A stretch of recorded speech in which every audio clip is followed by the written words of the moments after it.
प्यारे बच्चों, कैसे हैं आप सब। आइए आज हम लोग सच्ची मित्रता क्या होती है इसके बारे में जानने की कोशिश करते हैं। सुदामा और कृष्ण दो मित्र हुए जिनकी मित्रता की चर्चा कल्पों तक होती रहेगी। कवि परिचय।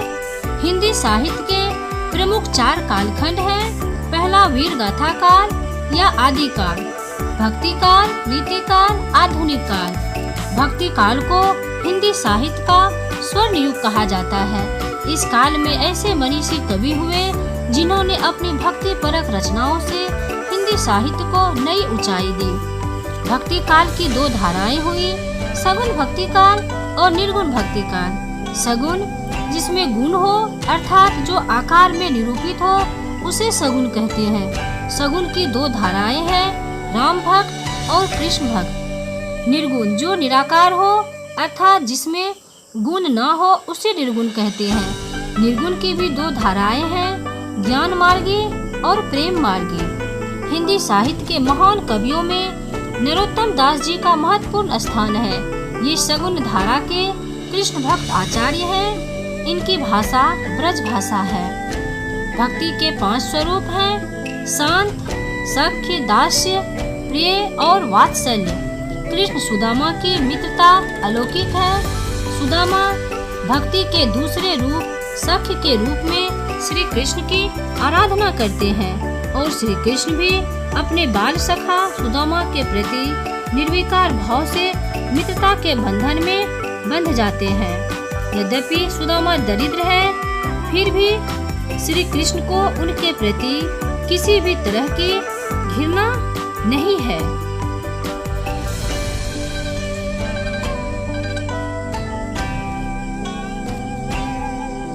शीस पगा न झगातन में प्रभु, जाने को आही बसे के ही ग्रामा। धोती फटी सी लटी दुपटी, अरु पाए उपाना को नहीं सामा। द्वार खरो द्विज दुर्बल एक, रहियो चकिशो वसुधा अभिरामा। पूछत दीन दयाल को धा, बतावत आपनो नाम सुदामा। प्रसंग प्रस्तुत पद्यांश हमारी हिंदी की पाठ्यपुस्तक वसंत की कविता सुदामा चरित से अवतरित है। इसके कवि नरोत्तम दास जी हैं। इसमें उस समय का वर्णन है जब सुदामा अपनी पत्नी के कहने पर श्री कृष्ण के पास जाते हैं तो उनकी दीनहीन दशा देखकर द्वारपाल उन्हें अंदर जाने से रोकते हैं। व्याख्या।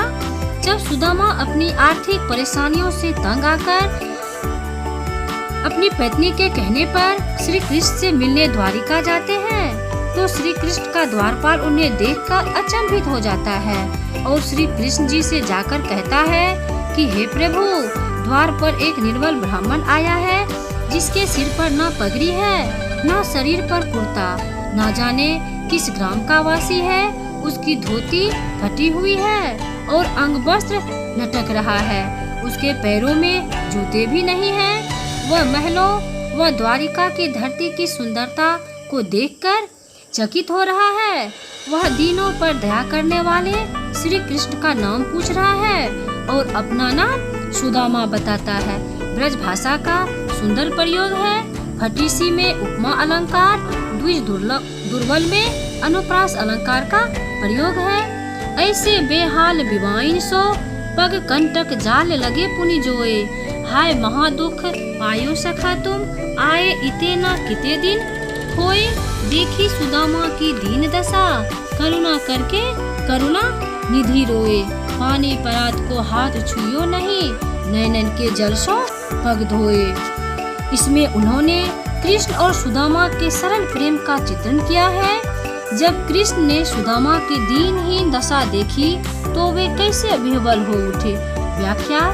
श्री कृष्ण ने जब सुदामा को देखा तो वे भाव विह्वल हो उठे क्योंकि उनकी एड़ियां फटी हुई अर्थात पैदल चलकर बुरे हाल में थी। पैरों में कांटे चुभे हुए थे। वे उन्हें बार बार देखते हैं। श्री कृष्ण कहते हैं कि हे सखा, तुमने बहुत दुख पाए हैं। इतने दिन क्यों व्यर्थ किए? पहले मेरे पास क्यों न आए? अपने प्रिय मित्र सुदामा की दीन अवस्था को देखकर सब पर करुणा करने वाले श्री कृष्ण स्वयं रोने लगे। सुदामा के पांव धोने हेतु परात में लाया हुआ जल उन्होंने छुआ तक नहीं और अपने आंसुओं से ही सुदामा के पांव धो डाले। ब्रज भाषा का सुंदर समावेश है।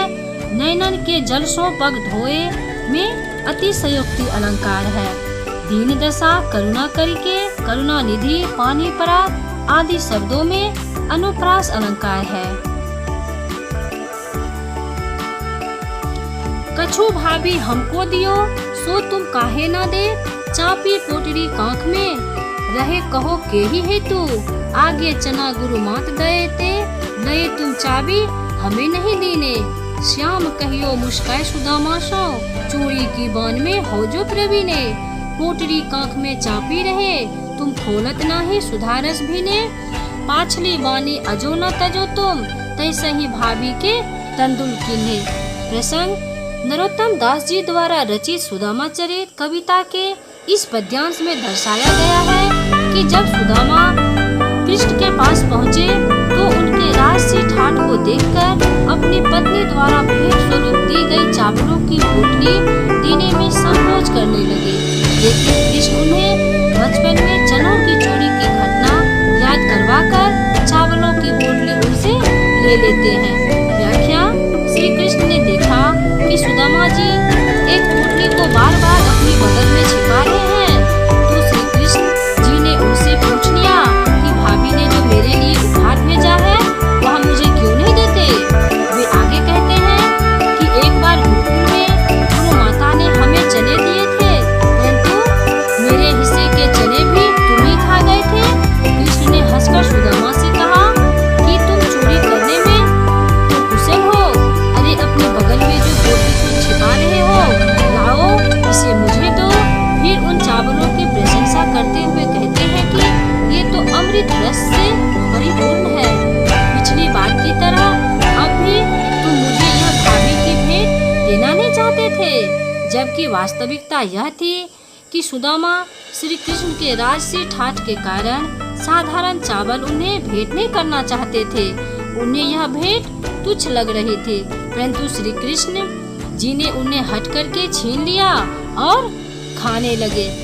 कहो के ही तजो तुम शब्दों में अनुप्रास अलंकार है, संवाद शैली की छटा है। धन्यवाद बच्चों, आगे की पढ़ाई अगले वीडियो में।